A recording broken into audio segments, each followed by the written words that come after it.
Hello मेरे प्यारे बच्चों, कैसे हैं आप सभी लोग? क्या हाल चाल आप सभी के? उम्मीद करता हूँ आप सभी अच्छे होंगे और आप सबकी पढ़ाई बहुत अच्छी चल रही होगी। मैं रवि सर स्वागत करता हूँ आपका आज की इस लेटेस्ट लाइव स्ट्रीम में। तो प्यारे बच्चों, जैसा कि आप सभी को मालूम है, हमारे बोर्ड एग्ज़ाम का टाइम बहुत नज़दीक आता जा रहा है। धीरे धीरे ग्रेजुअली ये टाइम कैसे पास हो रहा है आप लोगों को भी नहीं मालूम होगा। तो आपके एग्ज़ाम को बहुत इजी बनाने के लिए मैं आपके लिए लेके आया हूँ आज का टॉपिक। बच्चों, आज हम लोग पढ़ने वाले हैं human I and colourful world. आज की इस क्लास में हम लोग पढ़ेंगे इस टॉपिक को, ह्यूमन आई और कलरफुल वर्ल्ड को। इस चैप्टर से बहुत सारे क्वेश्चंस आपको पूछने को दिए जाते हैं, एग्ज़ाम में आपसे पूछे जाएंगे इस चैप्टर से रिलेटेड। वो मल्टीपल चॉइसेस भी हो सकते हैं और 1 मार्क्स या 2 मार्क्स का क्वेश्चन भी हो सकता है। तो मेरा यह दावा है, ये मेरी गारंटी है आप सभी से कि आज के इस लेक्चर के बाद आपके जो छोटे छोटे डाउट्स होंगे ह्यूमन आई और कलरफुल वर्ल्ड के चैप्टर को लेकर के, वो सारे के सारे डाउट्स हमारे इस क्लास में, आज की क्लास में मैं बिल्कुल आपके दूर कर दूँगा। तो स्टूडेंट्स, देर नहीं करते हैं, शुरुआत करते हैं आज के इस चैप्टर की, आज के इस टॉपिक की, जिसका नाम है human I and colourful world. तो चलिए शुरुआत करते हैं। जैसे कि आप देख रहे होंगे मेरे स्क्रीन के पीछे, ये आंखें, ये आइज से हम लोग किस प्रकार देख पाते हैं। आप लोग मुझे देख पा रहे हैं, मैं आप लोगों को देख पा रहा हूँ, लेकिन आप एज्यूम नहीं कर पाएंगे, आप ये समझ भी नहीं पाएंगे कि हम एक दूसरे को देख पाते हैं और ये चीज़ें इतनी फास्ट कैसे हो पाती हैं। तो ये सारी चीज़ों को, इन सारे छोटे छोटे डाउट्स को आज की क्लास में हम दूर करेंगे। तो जल्दी से शुरुआत करते हैं आज के इस लेक्चर की। स्टार्ट अवर टॉपिक, स्टार्ट करते हैं आज की क्लास। सबसे पहले हम लोग पढ़ेंगे आखिर में ह्यूमन आइज क्या है, ये कैसे वर्क करती है। तो देखिए, human eye is one of the most valuable and sensitive organ which enable us to see the colourful world around us. हमारी जो आंखें हैं वो बहुत ही ज़्यादा सेंसिटिव और बहुत ही ज़्यादा वैल्यूएबल ऑर्गन है, जिनकी वजह से हम हमारे आसपास के कलरफुल वर्ल्ड को, रंगीन संसार को, रंग बिरंगी दुनिया को देख पाते हैं। बेटा समझिएगा आप सभी लोग, ये हमारी जो आई है, अगर मैं इसकी शेप और इसके साइज की बात करूं तो ये जो आंखें हैं, इस आंख को, यानी ये हमारी जो आइज हैं, ये आइज एक स्फीयर की शेप की होती है, अप्रॉक्सीमेटली एक स्फीयर जैसी होती है ना, गोले जैसी इसकी शेप होती है। और इसका ये जो डायमीटर है, अगर इस डायमीटर की बात करूं तो ये डायमीटर अबाउट 2.3 सेंटीमीटर का होता है। एक बार मैं फिर से रिपीट कर दूं, फिर से समझिएगा आप सभी। ह्यूमन आई एक स्फीरिकल शेप का होता है और इसका जो डायमीटर है वो अबाउट 2.3 सेंटीमीटर का होता है। और हाँ, एक बात जैसे ध्यान रखने वाली बात है कि ये आइज होती हैं, ये एक फोटो कैमरे की तरह वर्क करती हैं। जैसे फोटो कैमरा होता है, फोटो कैमरा हमको देखता है, देख करके उसकी इमेज बनाता है। इन द सेम वे हमारी आइज ऑब्जेक्ट्स को देखती हैं, देख करके उसकी एक इमेज बनाती हैं जो हमें विजिबल होती है। अब हम लोग डिस्कस करेंगे कि हमारी आइज के अंदर कौन कौन से पार्ट होते हैं, कौन कौन से ऐसे पार्ट हैं जो हमारी आइज के अंदर हैं, जो हमारी इस सेंसिटिविटी को, जो हमारे इस विजन को क्लियर बनाते हैं। तो सबसे पहले पार्ट की बात करें हम, सबसे पहले जैसे मैंने अभी आपको बता दिया, सबसे पहले हमारा आई बॉल भी आता है। तो ये जो आई बॉल है, ये आई बॉल अप्रॉक्सीमेटली स्फीरिकल होता है, लगभग स्फीयर की शेप का होता है और इसका जो डायमीटर है वो अबाउट 2.3 सेंटीमीटर का होता है। 2.3 सेंटीमीटर इसका डायमीटर है, यानी कि व्यास है, और लगभग ये स्फीरिकल शेप का होता है। इसके बाद जो सेकंड पार्ट आता है वो सेकंड पार्ट है कॉर्निया। सेकंड पार्ट है कॉर्निया, ये बहुत ही इंपॉर्टेंट पार्ट है हमारी आइज का। तो मैं आपको बता दूं आप कैसे इसको आइडेंटिफाई कर पाएंगे। हमारी आइज का जो सबसे बाहर वाला पार्ट है, जो सबसे आउटर मोस्ट पार्ट है ना, अगर मैं आपसे कहूँ कि समहाउ अगर मैं अपनी आइज़ को टच करता हूँ तो मेरी फिंगर्स आइज़ के जिस पार्ट को टच कर पा रही है वो कौन सा पार्ट है, वो है हमारा कॉर्निया। आप इसे ऐसे भी समझ सकते हैं कि ये जो कॉर्निया है वो बिल्कुल एक फिल्म की तरह होती है, एक मेम्ब्रेन की तरह होती है जो हमारी आइज़ को कवर किए हुए है। जिस तरह से आपका मोबाइल फ़ोन होता है, मोबाइल फ़ोन पर आप लेमिनेशंस या मेम्ब्रेन कराते हैं तो वो क्या करती है, आपके इस फ़ोन को प्रोटेक्ट करती है। बिल्कुल सेम वे में हमारी आइज़ की जो आउटर कवरिंग है वो आउटर कवरिंग हमारी कौन है, कॉर्निया है। अब ये कॉर्निया करती क्या है, इसका वर्क क्या है? तो वैसे तो कॉर्निया हमारे बहुत सारे वर्क्स को परफॉर्म करती है, लेकिन इसका जो मेजर फंक्शन है, इसका जो मुख्य कार्य है, वो मेजर फंक्शन ये है बेटा कि ये हमारी आइज़ को यूवी रेज से यानी अल्ट्रावायलेट रेज से क्या करती है, प्रोटेक्ट करती है। अब आप कहेंगे कि सर यूवी रेज तो जो है सन से निकलती हैं और वो अप्रॉक्सीमेटली लगभग जो हमारी ओजोन लेयर है उन्हें सबको वो एब्जर्व कर लेती है, तो फिर आइज़ के पास कैसे पहुंचेंगी यूवी रेज? देखो, केवल ऐसा ही नहीं है कि सन से ही यूवी रेज निकलती हैं, अल्ट्रावायलेट रेज केवल सन से ही निकलती हैं, सन से निकलती हैं, लेकिन इसके अलावा जैसे टीवी है, ये बोर्ड जिसमें मैं आपको पढ़ा रहा हूँ, इस बोर्ड से भी यूवी रेज निकलती है। यूवी रेज कई टाइप की हो सकती हैं, UV rays type 1, type A, type B, इस तरह से कई टाइप की यूवी रेज हो सकती हैं। तो ऐसा नहीं कि केवल स्पेशली सन से ही यूवी रेज आपको देखने को मिले। तो जो मेन फंक्शन है वो क्या है, यूवी रेज से आपकी आइज़ को प्रोटेक्ट करने का है ना। जैसे मैं आपको एक बात बताऊं, अगर आप देखना चाहें एक एग्जांपल के तौर पर हम देखें तो मेरे हाथ में ये पेन है। बेसिकली इस पेन का यूज़ क्या है, इस पेन का यूज़ ये है कि मैं इसे इस वाइट बोर्ड डिजिटल बोर्ड पर लिखता हूँ, है ना। लेकिन आप कहो तो इससे मैं अपने कान को बुझा भी सकता हूँ, है ना। तो ये इसका एक सेकेंडरी फंक्शन है, बट मेन फंक्शन क्या है, मेन फंक्शन है कि मैं इस पर राइट करता हूँ, क्योंकि मैंने इसे परचेज किया किस लिए, इस पर राइट करने के लिए। सेकेंडरी फंक्शन में हम इसे यूज कर सकते हैं, बट मेन फंक्शन क्या है इसका, इसको राइट करने का है। उसी तरह से कॉर्निया जो है, कॉर्निया का मेन फंक्शन क्या है, वो हमारी आइज़ को यूवी रेज से प्रोटेक्ट करने का है। इसके अलावा और क्या क्या वर्क करती है कॉर्निया, तो देखिए इसके अलावा एक और फंक्शन है कॉर्निया का, वो ये है कि आपकी आइज़ को डस्ट पार्टिकल्स या जो जर्म्स होते हैं, उन जर्म्स को आपकी आई के इनसाइड पार्ट में, आपकी आंखों के आंतरिक भागों में पहुंचने से किनको, डस्ट पार्टिकल्स को और जर्म्स को आपके इनसाइड, आपकी आइज़ के आंतरिक भागों में पहुंचने से रोकने का काम भी कौन करती है, कॉर्निया करती है। यानी जब भी जैसे आंधी वगैरह आती है या धूल वगैरह जब उड़ती है, तो जो वो धूल हमारी आंखों में भर जाती है, वो धूल यानी वो डस्ट के पार्टिकल आपकी आई के इंटरनल और ऑर्गन में एंटर नहीं कर पाए, तो उनका प्रिवेंशन कौन करती है, आपकी कॉर्निया करती है। नेक्स्ट थिंग, एक और वर्क है कॉर्निया का, मोस्ट ऑफ द जो लाइट है, अधिकतर जितनी भी लाइट आपकी आइज़ पर गिरती है, उसका लगभग 80% लाइट का रिफ्रैक्शन कॉर्निया के थ्रू ही होता है। यानी आपकी आइज़ के अंदर लाइट को एंट्रेंस अगर कोई देता है, प्रवेश अगर कोई देता है, तो वो कौन देता है, कॉर्निया। तो आइए पढ़ेंगे कॉर्निया क्या करती है। हाँ, outer most bulking transparent membrane, ये जो कॉर्निया है वो आपकी आइज़ की सबसे बाहर वाली आउटर मोस्ट लेयर है और बल्बिंग लेयर है। आप देख रहे होंगे ये फिगर मैंने आपके सामने ड्रॉ किया है। इस फिगर में ये जो बल्बिंग यानी उभरा हुआ, ये जो उभरा हुआ पार्ट है ना, और ट्रांसपेरेंट है, ये ट्रांसपेरेंट होता है, तो ये बल्बिंग ट्रांसपेरेंट जो मेम्ब्रेन है ये आपकी कौन है, कॉर्निया है, ठीक है। और क्या करती है, prevent the entry of the dust particles and germs. ये कॉर्निया आपकी आइज़ के अंदर डस्ट पार्टिकल्स को और जर्म्स को एंटर करने से रोकती है।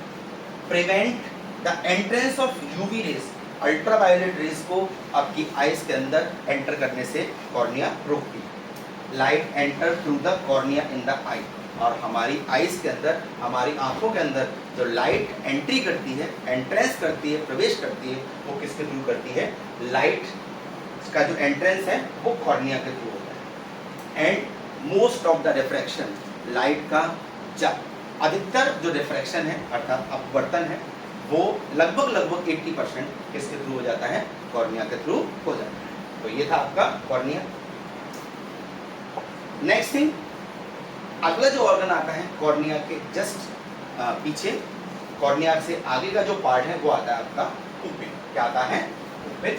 अब देखिए ये पुपिल क्या है, देखिए पुपिल अगर हम बात करें पुपिल का कलर कैसा होता है तो कलर इसका ब्लैक होता है। आप देखेंगे ये जो बल्गिंग लेयर थी ये आपकी कॉर्निया थी, इसके जस्ट पीछे ये जो आपको ब्लैक पार्ट दिखाई दे रहा है ये ब्लैक पार्ट कौन है, ये ब्लैक पार्ट आपका पुपिल है ना। लेकिन बात देखिए यहाँ एक आती है, आपने देखा होगा कि अलग अलग पर्सन्स की जो आईज होती हैं उन आईज का कलर अलग अलग होता है। आपने देखा होगा कुछ लोग ऐसे हैं जिनकी आईज का कलर ब्लू होता है, कुछ लोग ऐसे हैं जिनकी आईज का कलर ब्राउन होता है, कुछ लोग ऐसे भी होते हैं जिनकी आईज का कलर ब्लैक होता है। But you will be assume, आपको ये आश्चर्य होगा, किसी की आईज चाहे ब्लू है, किसी की आईज चाहे ब्लैक है, या फिर किसी की आईज चाहे ब्राउन है, इनका कलर व्हाटएवर जो भी है, बट आप देखेंगे कि जो पुपिल का कलर होता है वो प्यूपिल सबकी ही ब्लैक होती है। जिनकी आईज ब्लू है उनका भी प्यूपिल का कलर कैसा होगा, ब्लैक होगा। जिनकी ब्राउन है उनकी भी प्यूपिल का कलर ब्लैक होगा।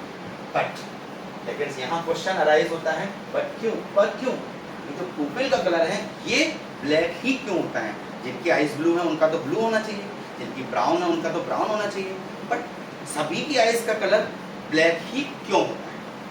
तो इसका एक बड़ा सिंपल सा रीज़न है, बहुत अच्छा रीज़न है। मैं आपको बताऊं स्टूडेंट बेटा कि ये जो ब्लैक कलर होता है ना, इस ब्लैक कलर के अंदर एक बहुत सुपर क्वालिटी है।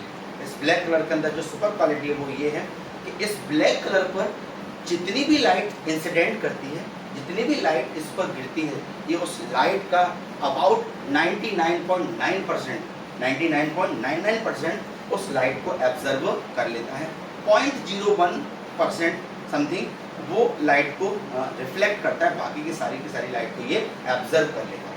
तो हमारी आईज के अंदर पुपिल के ब्लैक कलर का होने का कारण ये है कि जितनी भी लाइट हमारी आईज पर एंट्री कर रही है, लाइट हमारी आंख पर गिर रही है, उस पूरी की पूरी लाइट को ये क्या कर लेती है, एब्जर्व कर लेती है, और उसका रिफ्लेक्शन नहीं हो, इस कॉज की वजह से इसका कलर क्या होता है, ब्लैक होता है। आई होप आप सब लोग समझ गए होंगे ना। तो ब्लैक कलर होने का कॉज तो ये है कि लाइट का मोस्ट ऑफ द पार्ट क्या हो जाए, एब्जर्व हो जाए, ज़्यादा से ज़्यादा पार्ट हमारी आंख के अंदर एब्जर्व कर लिया जाए, आइज के अंदर एब्जर्व कर लिया जाए। ये कॉज है किसका, पुपिल के ब्लैक कलर का। अब देखिए पुपिल का वर्क क्या है, क्या काम करती है। देखिए ये जो पुपिल है just like as hole through which the light enter. Pupil एक होल की तरह होता है, एक छिद्र की तरह होता है, एक छेद की तरह होता है, जिसमें से लाइट हमारी आइज के अंदर एंटर करती है। आंखों के आंतरिक भागों पर, आइज के इंटरनल पार्ट पर ये लाइट कहाँ से होकर के जाती है, होल से होकर जाती है। सेकंड, इस होल से ही होकर जाती है। तो ये होल लाइक स्ट्रक्चर होती है। It control and regulate the amount of light enter. और क्या करती है, हमारी आइज के अंदर कितनी लाइट एंट्री करनी है ना, कितना प्रकाश अंदर जाना है, इस चीज़ को रेगुलेट करने का, उसको कंट्रोल करने का जो काम है वो किसका है, पुपिल का है। किसका है, पुपिल का। अब बात करते हैं इसके साइज की। हाँ, मैं आपको एक बात और बता दूं कि ये जो पुपिल है इसका साइज घटता और बढ़ता रहता है। इसका साइज कभी बढ़ जाता है, कभी घट जाता है। अब कब घट जाता है, कब बढ़ जाता है, उसको हम लोग डिस्कस करेंगे। सपोज करिए अभी मैं आप लोगों को पढ़ा रहा हूँ, यहाँ प्रॉपर अमाउंट में लाइट है, तो ऑब्वियस सी बात है कि मेरी जो पुपिल है उस पुपिल का साइज मेंटेन है, क्योंकि ना तो यहाँ पर बहुत ज़्यादा लाइट है और ना यहाँ पर बहुत ही कम लाइट है। मीन्स टू से ना तो ज़्यादा ब्राइट लाइट है और ना ही डिम लाइट है। तो मेरी जो पुपिल है उसका साइज मेंटेन है। लेकिन सपोज करिए सडनली मेरी आइज पर बहुत ब्राइट लाइट गिरती है, तो क्या होगा, मेरी आंखें बिल्कुल लगभग मुझे आप कहेंगे रिफ्लेक्शन टाइप का होगा, है ना।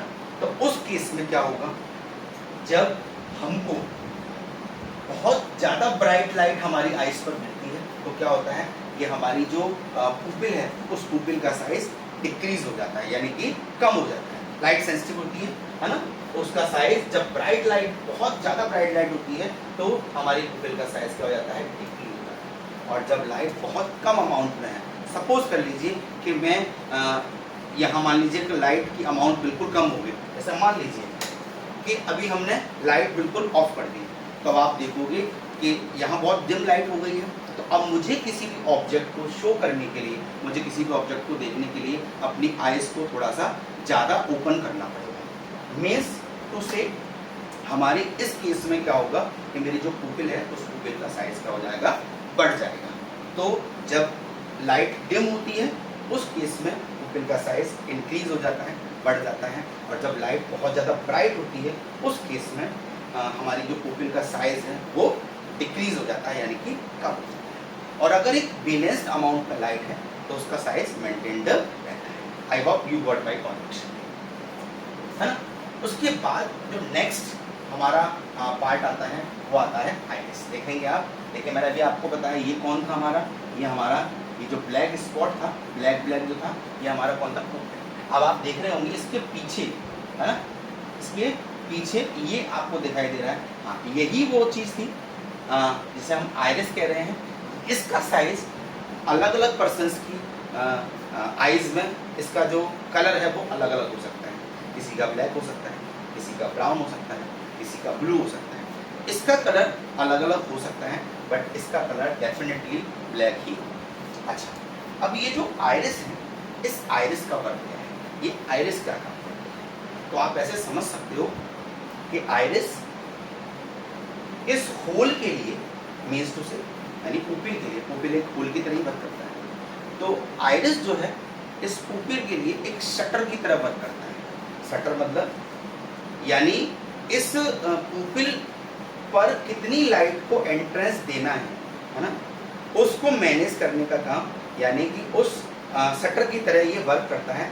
कितनी लाइट को एंट्री देनी है, कितनी लाइट को एंट्री नहीं देनी है, तो उसके हिसाब से ये जो आपका आइरिस है, ये आइरिस साइज को इंक्रीज और डिक्रीज करता है, जिससे इसी की वजह से क्या होता है कि पुपिल का साइज भी छोटा और बड़ा होता है। जैसे मैं आपको एक बात बताऊं, एक गेट की तरह हम इसे मान सकते हैं कि अगर हम लोगों को ज़्यादा लोगों को एंट्री देनी है, तो ऑब्वियस सी बात है कि हमें गेट को पूरा ओपन करना पड़ेगा, पूरा खोलना पड़ेगा, दोनों दरवाजे खोलने पड़ेंगे। मीन्स हमने क्या कर दिया, उसके साइज़ को बढ़ा दिया। और जब उसके साइज़ को बढ़ा दिया तो मोस्ट ऑफ द अमाउंट में, ज़्यादा अमाउंट में लोग एंट्री करेंगे। ऐसे ही लाइट आइस के अंदर ज़्यादा अमाउंट में एंट्री करानी होगी तो क्या होगा कि ये जो आपका आइरिस है ये अपने साइज़ को बढ़ाएगा। इसी की वजह से ये जो पुपिल है इसका साइज़ भी बढ़ जाएगा। तो आप ऐसे कह सकते हैं सिंपल वर्ड में कि जो आइरिस है क्या कहती है, आइरिस आइदर इंक्रीज और decrease the size of pupil. ये जो आइरिस होती है पुपिल के साइज को घटा भी सकती है, बढ़ा भी सकती है, इंक्रीज भी कर सकती है और डिक्रीज भी कर सकती है with respect to the light intensity. ये डिपेंड करता है कि उस पर किस इंटेंसिटी की लाइट गिर रही है। अगर डिम लाइट गिर रही है ना, तो उस केस में क्या होगा, वहाँ साइज बढ़ेगा। अगर ब्राइट लाइट गिर रही है तो उस केस में उसका साइज जो है वो डिक्रीज होने वाला है। सेकेंड थिंग, ये जो आइरिस होती है, ये आइरिस मसल्स की बनी होती है, इसकी बनी होती है मसल्स की। Okay, so you got my point. अब हम आगे बढ़ते हैं, यानी सबसे पहले लाइट हमारी एंटर की कहाँ पर, कॉर्निया पर। कॉर्निया के बाद ये लाइट फिर एंट्री की कहाँ पर, हमारे पुपिल पर। पुपिल से फिर ये कहाँ पहुँची, हमारी आइरिस पर। अब नेक्स्ट जो है वो कौन है हमारा, ये जिसको हम क्या कहते हैं, आई लेंस कहते हैं। ये इसे क्रिस्टलाइन लेंस भी बोलते हैं, इसे क्योंकि ये केमिकल्स का बना होता है, क्रिस्टल यानी केमिकल्स का बना होता है, तो इसे हम क्रिस्टलाइन लेंस कहते हैं। अब यहाँ एक विशेष बात ध्यान रखने वाली बात है, मैं आपको एक क्वेश्चन यहाँ एक एराइज होता है, उस क्वेश्चन को मैं आपको क्लियर कर दूँ। हमारी जो एनसीईआरटी है, हमारी एनसीईआरटी कहती है कि जो लाइट को रेगुलेट और कंट्रोल करने का काम है वो किसका है, अकॉर्डिंग टू एनसीईआरटी। एनसीईआरटी कहती है पुपिल उस काम को करता है। लेकिन आप बताओ मुझे, जैसा मैंने अभी आपको बताया कि जो आइरिस है, अगर आइरिस का साइज इंक्रीज हो रहा है, डिक्रीज हो रहा है, उसी के रिस्पेक्ट में तो पुपिल का साइज इंक्रीज और डिक्रीज हो रहा है। यानी अगर आइरिस अपने साइज को इंक्रीज करेगी तभी पुपिल का साइज इंक्रीज होगा, तभी तो अमाउंट ऑफ लाइट ज़्यादा होगी या कम होगी। मीन्स अगर आइरिस अपने साइज को चेंज नहीं करती है तो ऑब्वियस सी बात है कि पुपिल का साइज भी चेंज नहीं होना चाहिए। लेकिन एनसीईआरटी कहती है कि लाइट को कंट्रोल करने का काम, लाइट को रेगुलेट करने का काम किसका है? पुपिल का है। तो मैं आपको एक बात क्लियर कर दूँ, ये बात आप लोग समझिएगा ध्यान से कि अगर आपके एग्जाम में एक क्वेश्चन आता है which of the following control and regulate the amount of light, यानी इनमें से कौन ऐसा है जो लाइट की अमाउंट को रेगुलेट करता है, कंट्रोल करता है, और वहाँ ऑप्शन आया है पुपिल भी आया है और आइरिस भी आया है, तो आप इसे ध्यान रखेंगे इस केस में जब दोनों ही आए हैं आपके ऑप्शन में, तो उस केस में आपने पुपिल लगाना है, यानी वहाँ पर प्रेफरेंस किसका हो जाएगा? पुपिल का हो जाएगा। लेकिन अगर वहाँ पर पुपिल का ऑप्शन नहीं आया है, आइरिस का ऑप्शन आया है, तो आप ध्यान रखिएगा वहाँ पर आप आइरिस ही लगाएंगे। Is that clear everybody? Okay, so let's move to the next part. हमारा जो नेक्स्ट पार्ट है वो है हमारा आई लेंस, जिसे हम क्रिस्टलाइन लेंस भी कहते हैं। तो हम लोग अब यहाँ पर पहुँच गए हैं, है ना, इस जगह पर। अब आप देखेंगे कि ये जो आई लेंस है, इट इज, इसकी जो लोकेशन है वो लोकेशन क्या है? It is just behind the pupil. ये पुपिल के जस्ट बिहाइंड होता है, जस्ट पीछे की तरफ होता है। And approx convex, approx convex, actually ये कॉन्वेक्स नहीं होता है, बट लगभग ये कैसा होता है? कॉन्वेक्स जैसी शेप का होता है, लाइक इस टाइप का होता है। आप लोग फिगर में देख रहे होंगे, है ना, लाइक कुछ इस शेप का है, इसीलिए अप्रोक्सीमेटली आप कह सकते हो ये कॉन्वेक्स होता है ना। और next thing, it is flexible focal length, जिसकी जो फोकल लेंथ होती है वो क्या होती है? फ्लेक्सिबल होती है, मीन्स इसकी फोकल लेंथ इंक्रीज और डिक्रीज होती रहती है, क्योंकि ये लेंस फ्लेक्सिबल है, क्रिस्टल है, केमिकल्स का बना हुआ है, टिश्यू मसल्स का बना हुआ है, इसीलिए इसकी जो साइज है, यानी कि इसकी जो फोकल लेंथ है वो इंक्रीज और डिक्रीज होती है। अब कैसे होता है ये काम, ये समझिएगा। देखिएगा, अब मैं इसके साइज की बात करता हूँ। ये जो आई लेंस, ये जो आपका आई लेंस है, क्रिस्टलाइन लेंस है, इसका साइज क्या करता है? Becomes thin and increase the focal length to see the distant object clearly. Means अगर आपको बहुत दूर की वस्तु देखनी है, यानी डिस्टेंट ऑब्जेक्ट देखना है, दूरी पर रखी किसी वस्तु को देखना है, तो उस केस में क्या होगा कि ये जो आपका आई लेंस है, ये आई लेंस क्या करेगा? थिन हो जाएगा, पतला हो जाएगा। जब ये पतला हो जाएगा, इसका मतलब इसका साइज क्या हो जाएगा? बढ़ जाएगा। जब इसका साइज बढ़ जाएगा तो इसकी फोकल लेंथ बढ़ जाएगी। ऐसा करता कौन है, ये भी मैं आपको क्लियर कर दूँ। तो आप देख रहे होंगे कि ये जो आई लेंस है, इस आई लेंस पर यहाँ आपको कुछ थ्रेड लाइक स्ट्रक्चर दिखाई दे रही है ना। ये जो थ्रेड लाइक स्ट्रक्चर्स हैं, जिन्हें हम सिलियरी मसल्स बोलते हैं, यही क्या करती हैं? आपके इस लेंस को, जब आपने डिस्टेंट ऑब्जेक्ट देखना है, दूर की वस्तु देखना है, तो क्या करती हैं कि ये सिलियरी मसल्स आपके इस आई लेंस को थोड़ा सा क्या करती हैं? स्ट्रेच कर देती हैं। जब ये आई लेंस को स्ट्रेच करेंगी तो ये इस लेंस की जो थिकनेस है वो थिकनेस क्या हो जाएगी? कम हो जाएगी, और इसका साइज क्या हो जाएगा? इनलार्ज हो जाएगा। और जब इसका साइज इनलार्ज हो जाएगा तो ऑटोमेटिकली इसकी क्या हो जाएगी? फोकल लेंथ इंक्रीज हो जाएगी, बढ़ जाएगी, और आप उस ऑब्जेक्ट को क्लियरली साफ देख पाएंगे। In the same way it becomes thick to decrease its focal length to see the nearby object। और अदर केस में मान लीजिए कि आपको एक बहुत नियर बाई ऑब्जेक्ट देखना है, पास की वस्तु को देखना है, तो पास की वस्तु को देखने के लिए क्या होगा कि ये जो आपकी सिलेरी मसल्स हैं, ये इस पर प्रेशर देंगी, थोड़ा सा नीचे की तरफ से कॉन्ट्रैक्ट करेंगी, और जब ये कॉन्ट्रैक्ट होगा तो कॉन्ट्रैक्ट होने पर इसका साइज क्या हो जाएगा? थिक होता चला जाएगा, यानी इसकी जो फोकल लेंथ है, इसका जो साइज है, साइज कम होता जाएगा, जिसकी वजह से इसकी फोकल लेंथ भी क्या हो जाएगी? कम हो जाएगी, और आप नियर बाई ऑब्जेक्ट को देख पाएंगे।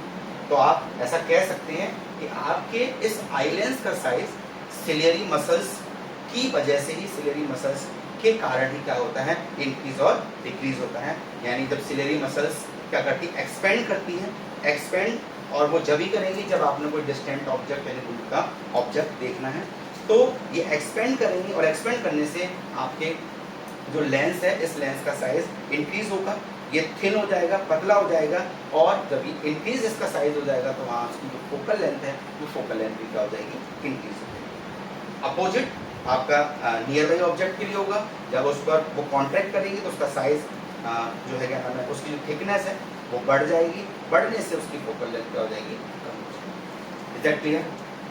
तो अभी हम लोग कहाँ पहुँच गए? लाइट ने एंट्री की थ्रू कॉर्निया, कॉर्निया के बाद फिर वो पुपिल पर पहुंचा, और पुपिल पर पहुंचने के बाद फिर पुपिल से होता हुआ, इस होल से होता हुआ आपका लेंस तक लाइट पहुंच गई। अब नेक्स्ट अपन बढ़ते हैं। हाँ, एक बात और मैं बता दूं कि ये जो लेंस है, ये लेंस क्या करता है? ये लेंस, हाँ एक क्वेश्चन यहाँ अराइज होता है। मोस्ट ऑफ जो लाइट होती है, अधिकतर जो लाइट होती है उसको कन्वर्ट करना, उसको कंट्रोल करना, उसको एंट्रेंस दिलाना, है ना, ये काम किसका है? कॉर्निया का है। लेकिन उसका कुछ पार्ट कन्वर्जन का वो काम कौन करता है? ये लेंस करता है। अबाउट 80% कॉर्निया कर देती है, बाकी जो बचा हुआ काम रह जाता है उसको ये लेंस कर देता है। तो ये लेंस का वर्क क्या है? Form real and inverted image on the image on screen called retina. अब आप समझेंगे। देखिए मैंने आपको बताया अभी कि ये जो आपका लेंस है, आई लेंस है, वो अप्रॉक्सीमेट क्या है? एक कॉन्वेक्स लेंस है। और मैंने लास्ट चैप्टर में आपको पढ़ाया था कि जो कॉन्वेक्स लेंस होते हैं, वो कॉन्वेक्स लेंस किसी भी ऑब्जेक्ट की जो इमेज बनाते हैं वो इमेज हमेशा रियल बनाते हैं और इन्वर्टेड बनाते हैं, यानी वास्तविक और उल्टी इमेज वो बनाते हैं। और इमेज बनाने के लिए अपन को रिक्वायरमेंट होती है किसकी? एक स्क्रीन की, यानी एक पर्दे की ज़रूरत होती है। तो यहाँ पर उस स्क्रीन की तरह, उस पर्दे की तरह जो वर्क करता है उसको हम क्या कहते हैं? रेटिना कहते हैं। क्या कहते हैं? रेटिना मीन्स, यानी ये जो लेंस था, इस लेंस से जो इमेज बनेगी वो इमेज कहाँ पर बनेगी? आपकी रेटिना पर बनेगी। तो रेटिना यानी हमारा ये जो आप देख रहे होंगे, ये जो हिस्सा आप लोगों को दिखाई दे रहा है, ये जो हिस्सा है, ये जो लेयर है, ये लेयर आपकी कौन है? रेटिना है। मीन्स यहाँ से लेंस जो इमेज बनाएगा वो इमेज कहाँ पर बनेगी? आपकी इस रेटिना पर बनेगी। और ये जो इमेज बनेगी ये हमेशा कैसी बनती है? उल्टी बनती है, इन्वर्टेड बनती है, रियल बनती है और इन्वर्टेड बनती है। अभी मैंने जैसे कहा था आप लोगों से कि सिलियरी मसल्स हमारा अगला टॉपिक है। तो सिलियरी मसल्स क्या है? सिलियरी मसल्स एक्टिव सेल्स होती हैं हमारी आइज के अंदर की, ये एक्टिव सेल्स हैं। और ये एक्टिव सेल्स का वर्क क्या है? इन एक्टिव सेल्स का वर्क है change the shape of the lens. मैंने अभी आपको बताया था ये जो लेंस है, इस लेंस की शेप को चेंज करने का काम किसका है? सिलियरी मसल्स का। जब ये एक्सपेंड करेंगी तो उसका साइज थिन हो जाएगा, फोकल लेंथ इंक्रीज हो जाएगी और डिस्टेंट ऑब्जेक्ट को आप बिल्कुल क्लियर देख पाएंगे। लेकिन जब ये कॉन्ट्रैक्ट करेंगी, सिलियरी मसल्स कॉन्ट्रैक्ट करेंगी, तो कॉन्ट्रैक्ट करने के बाद उसके जो लेंस की थिकनेस बढ़ जाएगी, मीन्स फोकल लेंथ उसकी डिक्रीज हो जाएगी और आप नियर बाई ऑब्जेक्ट को क्लियरली देख पाएंगे। और adjust the focal length of lens, जैसे मैंने कहा ये लेंस की फोकल लेंथ को क्या करता है? एडजस्ट करता है। यहाँ एक क्वेश्चन और अराइज होता है, मैं आपको बताऊँ। हमारी आइज के अंदर एक स्पेसिफिक मतलब एक प्रॉपर्टी है कि अगर हम नियर बाई ऑब्जेक्ट को देखना चाहें तो तुरंत नियर बाई ऑब्जेक्ट को देख पाते हैं। In the same way with in second अगर हम डिस्टेंट ऑब्जेक्ट को देखना चाहें तो हम डिस्टेंट ऑब्जेक्ट का भी बड़ी जल्दी से ही इमेज, यानी उसको आसानी से देख पाते हैं। ऐसा हमारी आइज के थ्रू इसलिए होता है क्योंकि हमारी आइज के अंदर ये जो लेंस है, आई लेंस है, क्रिस्टलाइन लेंस है, ये अपनी फोकल लेंथ को सडनली क्या कर लेता है? चेंज कर लेता है। तो हमारी आई यानी हमारी आँख के द्वारा अपनी फोकल लेंथ को एडजस्ट करने की जो स्पेसिफिक प्रॉपर्टी है, इस प्रॉपर्टी को हम बोलते हैं पावर ऑफ एकोमोडेशन, यानी नेत्र की समंजन क्षमता कहते हैं। ठीक है, चलिए अब हम लोग डिस्कस कर रहे थे यानी जहाँ हमारी इमेज बन रही थी रेटिना पर। अब हम अगले पार्ट यानी रेटिना की तरफ चलते हैं। तो रेटिना क्या है? रेटिना क्या करती है देखेंगे। Retina works like screen. मैंने कहा अभी आप लोगों को, मैंने आपको बताया था कि इमेज के फॉर्मेशन के लिए एक स्क्रीन का होना जरूरी है, एक पर्दे का होना जरूरी है। तो ये रेटिना यहाँ पर एक स्क्रीन की तरह यानी एक पर्दे की तरह वर्क करती है, जहाँ पर हमारे जो भी हमने ऑब्जेक्ट देखा है उस ऑब्जेक्ट की इमेज बनेगी। Real and invert image forms on the retina. और इस रेटिना पर जो इमेज बनती है वो रियल होती है, इन्वर्टेड यानी उल्टी होती है। ठीक है ना? हाँ, एक बात और, full of light sensitive cell. ये जो हमारी रेटिना है ना, इस रेटिना के अंदर बहुत सारी लाइट सेंसिटिव सेल्स होती हैं, बहुत सारी light sensitive, lots of light sensitive sales होती हैं जो लाइट के अकॉर्डिंग सेंसिटिविटी प्रोड्यूस करती हैं। तो उन्हीं लाइट सेल्स में से मैंने जो दो मेन इंपोर्टेंट हैं, एक है रॉड सेल्स और एक है कोन सेल्स। रॉड सेल्स का क्या काम होता है, रॉड सेल्स क्या वर्क करती हैं? बेसिकली जो रॉड सेल्स होती है ना, वो एक्टिवेट जब होती है जब लाइट डिम होती है, यानी आपकी आंखों पर गिरने वाली जो लाइट है वो बहुत कम है। उस केस में क्या होगा, ये लाइट सेंसिटिव सेल्स यानी रॉड सेल्स क्या हो जाती हैं, एक्टिव हो जाती हैं। तो डिम लाइट में अगर आप किसी ऑब्जेक्ट को विजिबल कर पा रहे हो, देख पा रहे हो, that is all because of the rod sales. Next thing, ये जो कोन सेल्स हैं इनका वर्क, कोन सेल्स का वर्क बहुत इंपॉर्टेंट है हमारी आइज के अंदर। अगर आप अपने आसपास ऑब्जेक्ट को देख पा रहे हो, ऑब्जेक्ट को देखना एक अलग बात है, लेकिन उस ऑब्जेक्ट के कलर को भी देख पा रहे हैं, वो किस कलर का है, यानी आप अपने आसपास के कलरफुल वर्ल्ड को, रंग बिरंगे संसार को अगर आप देख पा रहे हैं, that is all because of the cone cells. अगर आपकी आइज में कोन सेल्स नहीं होंगी तो आपको ये पूरी की पूरी दुनिया, ये पूरा का पूरा संसार आपने ब्लैक एंड वाइट देखने वाला है, आप उनके कलर को देख नहीं पाएंगे। आज भी बहुत सारे एनिमल्स ऐसे होते हैं जिनको ये हमारे आसपास के जो ऑब्जेक्ट्स हैं वो ब्लैक एंड वाइट दिखते हैं, उनको कलर्ड फुल नहीं दिखते। जैसे इसका एग्जांपल है डॉग्स, ये जो कुत्ते होते हैं, डॉग्स होते हैं, इनको कभी भी जो ऑब्जेक्ट्स हैं उनका कलर मालूम नहीं हो पाता, यानी ये जो भी ऑब्जेक्ट देखते हैं ये केवल और केवल उनको वो ब्लैक एंड वाइट इमेज ही दिखती है, कलर उसका नहीं दिखता है। तो अगर आप किसी भी ऑब्जेक्ट के कलर को देख पा रहे हो, जैसे मेरे हाथ में एक ये बोतल है, ये बोतल का हल्का सा कलर ग्रीनिश है ना, मेरे हाथ में एक पेन है, इसका कलर ब्लैक है, तो ये ब्लैक कलर, ग्रीन कलर, मैंने जो टी शर्ट पहनी है ये ब्लैक कलर, ये सब अगर आप विजिबल कर पा रहे हैं तो ये कोन सेल्स की वजह से। तो कोन सेल्स का मेन वर्क जो है वो क्या है, कलर को विजिबल करना, और उसके साथ ये लाइट सेल्स कब एक्टिवेट होती हैं, जब ब्राइट लाइट मिलती है। नेक्स्ट थिंग, रेटिना का एक और वर्क है जो मेन इंपॉर्टेंट वर्क है, वो क्या है, send signal to the brain. जब आपकी इमेज रेटिना पर बनती है, इमेज का रेटिना पर बनने के बाद उसका जो सिग्नल है वो सिग्नल आपके ब्रेन तक पहुंचाना, आपके ब्रेन तक पहुंचाने का काम कौन करती है, ये आपकी रेटिना करती है। रेटिना से ही आपके ब्रेन तक सिग्नल आपके ब्रेन तक सिग्नल पहुंचाने का काम होता है, यानी यहाँ से ये सिग्नल सेंड करते हैं। मैं ये नहीं कह रहा हूँ कि ये लेके जाते हैं सिग्नल को ले जाने का काम ऑप्टिक नर्व्स का है, वायर लाइक स्ट्रक्चर जो भी अब अगला हमारा टॉपिक आएगा, है ना। लेकिन यहाँ से सिग्नल कन्वर्ट होगा, इमेज से सिग्नल कन्वर्ट होकर के रेटिना से ही होकर के वो आपके ब्रेन तक पहुँचेगा। हमारा जो नेक्स्ट पार्ट है वो है हमारा ऑप्टिक नर्व्स। अब ऑप्टिक नर्व्स क्या होती हैं, optic nerves wire like structure होती है, ये आप लोग देख रहे होंगे, ये वायर लाइक स्ट्रक्चर आपको दिखाई दे रही है। ये वायर लाइक स्ट्रक्चर ही रेटिना से सिग्नल को एब्जर्व करती है, वहाँ से उसको टिकट करती हैं, और ये उस सिग्नल को ले जा करके आपके ब्रेन को प्रोवाइड करती है। तो जो ऑप्टिक नर्व्स का वर्क है वो क्या है, सिग्नल को रेटिना से ब्रेन तक ले जाने का काम इसका है, ऑप्टिक नर्व्स का है। अब यहाँ एक बहुत इंपॉर्टेंट बात आती है, वो आती है ब्लाइंड स्पॉट, है ना, ये ब्लाइंड स्पॉट का है। तो आप समझिएगा बेटा, हमारी ये जो रेटिना है, रेटिना और ये जो ऑप्टिक नर्व्स है, spot between the retina and intersection of optic nerves, यानी रेटिना और ये आपकी ऑप्टिक नर्व्स, इनका जो क्रॉस सेक्शन है यानी इंटरसेक्शन पॉइंट है, ये जो इंटरसेक्शन पॉइंट होता है, इस इंटरसेक्शन पॉइंट को हम क्या कहते हैं, ब्लाइंड स्पॉट कहते हैं। ब्लाइंड स्पॉट पर नो रॉड और cone cells present here.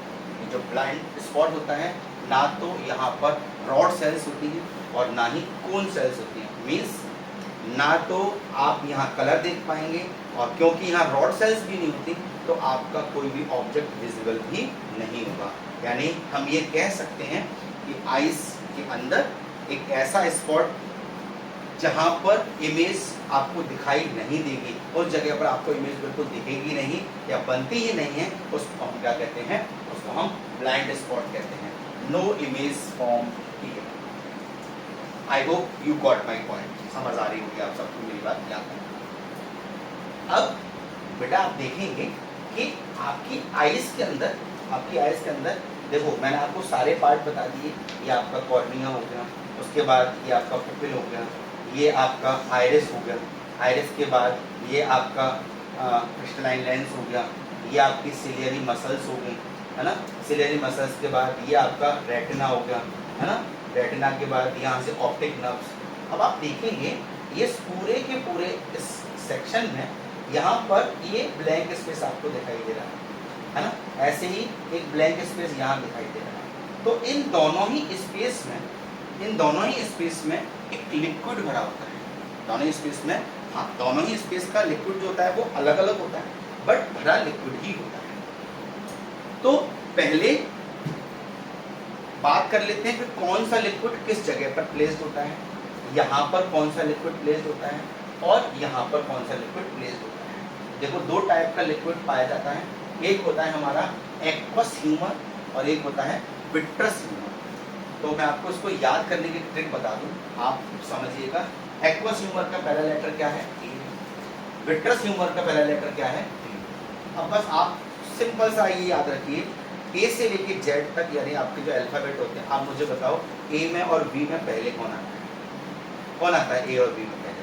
I think ए आता है, आप सब लोग अच्छे से जानते हैं ए आता है। इसका मतलब ए यानी आगे वाले पार्ट में, यानी ये जो आगे वाला पार्ट है, इस आगे वाले पार्ट में कौन फिल्ड होगा? Aqueous humour. और ये जो पीछे वाला पार्ट है जो बाद में आता है, इस वाले पार्ट में कौन फिल्ड होगा? उसमें आपका विट्रस ह्यूमर फिल्ड होगा। तो ये आप बिल्कुल क्लियर कर लें कि आपकी कॉर्निया और आपकी जो पुपिल है इसके बीच में, है ना, इसके बीच में आपकी जो आई लेंस है, ये जो कॉर्निया है, इसके बीचों बीच में ये जो पार्ट आपको दिखाई दे रहा है, इस पार्ट में जो भी लिक्विड भरा है वो कौन है? Aqueous humour. तो एक्वस ह्यूमर क्या है? Aqueous humour is a liquid present between eye lens and the cornea. यानी कॉर्निया और आई लेंस के बीचों बीच में जो भी लिक्विड भरा हुआ है वो लिक्विड क्या कहलाता है? एक्वस ह्यूमर कहलाता है। अब इस एक्वस ह्यूमर का वर्क क्या है, क्या काम करता है ये एक्वस ह्यूमर? तो आप सिंपल वर्ड में ऐसे समझ सकते हैं कि आपकी आइज को न्यूट्रिशन प्रोवाइड करना, एनर्जी प्रोवाइड करने के लिए जो न्यूट्रिशन की रिक्वायरमेंट होती है, उस न्यूट्रिशन को प्रोवाइड करने का काम किसका होता है? एक्वस ह्यूमर का होता है। यानी एक्वस ह्यूमर क्या करता है? आइज को न्यूट्रिशन प्रोवाइड करता है। ये मतलब बहुत थिन लिक्विड होता है, वाटर लाइक हो सकता है, वाटर लाइक लिक्विड है, ठीक है। उसके बाद आपका आता है विट्रस ह्यूमर। विट्रस ह्यूमर जैसा मैंने आपको बताया इस जगह पर फिल्ड होता है, यहाँ पर आपका विट्रस ह्यूमर फिल्ड है। विट्रस ह्यूमर एक्वस ह्यूमर से थोड़ा सा थिक होता है, आप कह सकते हैं ये जेल लाइक स्ट्रक्चर होती है ना, जेल लाइक लिक्विड होता है। ये थिक इसलिए होता है, उसका कॉज मैं आपको बताऊं कि ये जो हमारी आई बॉल है, इस आई बॉल को अगर ये लिक्विड नहीं होता तो ये आई बॉल आपकी फ्लैटेंड हो जाती है। इस आई बॉल को स्ट्रेंथ प्रोवाइड करना, सपोर्ट प्रोवाइड करना और इसकी शेप को मेंटेन रखने का काम किसका होता है? विट्रस ह्यूमर का होता है। तो विट्रस ह्यूमर बेसिकली क्या करता है? आई जो बॉल है उसको, उसकी शेप को मेंटेन करता है, उसको सपोर्ट देता है और उसको ताकत यानी स्ट्रेंथ प्रोवाइड करता है। ये कौन? आपका विट्रस। मेरी बात आप सबको यहाँ तक समझ आ रहा है? आई होप सारे पॉइंट्स आपके बिल्कुल क्लियर हो गए होंगे। मैं एक बार दोबारा से रिकॉल कर देता हूँ, आप समझिएगा सभी लोग। फिर से एक बार रिकॉल कर लेते हैं। सबसे पहले लाइट, जो लाइट किसी सोर्स से आएगी वो लाइट सबसे पहले आपकी कहाँ पर कास्ट होगी? वो कास्ट होगी आपकी कॉर्निया पर। कॉर्निया कौन है? कॉर्निया आपकी सबसे आउटर मोस्ट लेयर है, बल्बी लेयर है ना। और लाइट लगभग 80% लाइट का जो रिफ्रैक्शन होता है वो इसके थ्रू हो जाता है ना। इसका काम मैंने आपको बता दिया। इसका एक काम यूवी रेज को प्रोटेक्ट करने, यूवी रेज से प्रोटेक्शन होता है। दूसरा लाइट को एंट्री करना होता है, जम्स और आपके जो क्या कहते हैं उसको, डस्ट पार्टिकल हैं, उनकी एंट्री को प्रिवेंट करने का काम। उसके बाद फिर लाइट आपकी एंट्री करेगी पुपिल पर, पुपिल के बाद फिर कॉर्निया, कॉर्निया के जस्ट बाद फिर आई लेंस पर। आई लेंस से ये लाइट फिर इमेज बनाएगी, कहाँ पर इमेज बनाएगी, रेटिना पर, और रेटिना से उसका सिग्नल कन्वर्जन होगा और वो सिग्नल कन्वर्ट होकर के सीधा हमारे ब्रेन को पहुंच जाएगा, है ना। और उस ब्रेन तक सिग्नल ले जाने का काम किसका होता है, ऑप्टिक नर्व्स का होता है।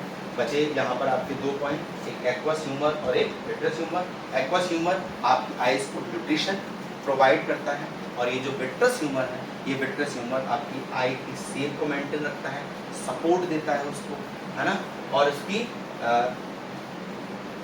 शेप मेंटेन करने का काम इसका। तो बेटा ये था आपका ह्यूमन आई और उसकी स्ट्रक्चर, उसके पार्ट्स के बारे में हम लोगों ने डिस्कस कर लिया है। अब इस चैप्टर से रिलेटेड आगे के जो टॉपिक्स हैं, जैसे कि डिफेक्ट ऑफ विजन, है ना, पावर ऑफ एकोमोडेशन है ना, डिफेक्ट्स ऑफ विजन कितने टाइप के होते हैं, है ना, उनका करेक्शन क्या होता है और वो किस वजह से होते हैं, ये सारी चीज़ों को हम अगले लेक्चर में डिस्कस करने वाले हैं। आप सभी का सपोर्ट मुझे मिलता है ना। मेरी ऑफलाइन क्लासेस में आप लोगों ने मुझे बहुत सपोर्ट दिया है ना। उम्मीद करता हूँ कि आप लोग मेरे साथ ऑनलाइन क्लास में जुड़े रहेंगे, और अगर आपको लेक्चर अच्छा लगा हो, आपकी बातें सारी क्लियर हो गई हों, तो प्लीज़ चैनल को सब्सक्राइब करिएगा, सपोर्ट करिएगा। मिलते हैं अगले लेक्चर में, तब तक के लिए बहुत बहुत धन्यवाद। Thank you.